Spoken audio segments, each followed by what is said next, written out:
بچوں کو کھانا کھانے کے کون سے آداب سکھائے جائیں؟ بچے کی شخصیت کی تعمیر میں کھانے پینے کی ابتدائی تربیت کا بڑا عمل دخل ہے، اس لیے والدین کو چاہیے کہ بچوں کو اسلامی تعلیمات کے مطابق کھانے پینے کے آداب سے روشناس کروائیں۔ کھانا کھانے کے دوران بچہ اگر نامناسب طریقہ اختیار کرے تو اسے نہایت محبت اور پیار سے سمجھائیں۔ نمبر 1، کھانا کھانے سے قبل اور بعد میں ہاتھ دھوئے جائیں۔ حضرت سلمان رضی اللہ تعالیٰ عنہ سے روایت ہے کہ حضور نبی اکرم صلی اللہ علیہ وآلہ وسلم نے فرمایا، کھانے سے پہلے اور بعد میں ہاتھ دھونا برکت کا باعث ہے۔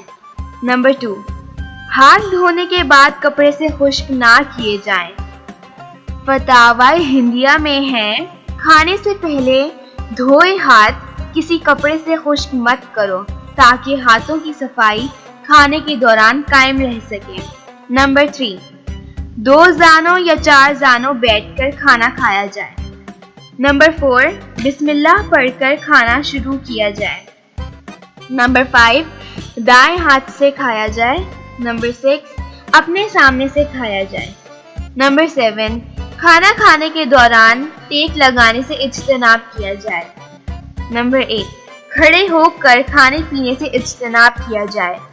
نمبر 9، کھانے پینے میں اسراف نہ کیا جائے۔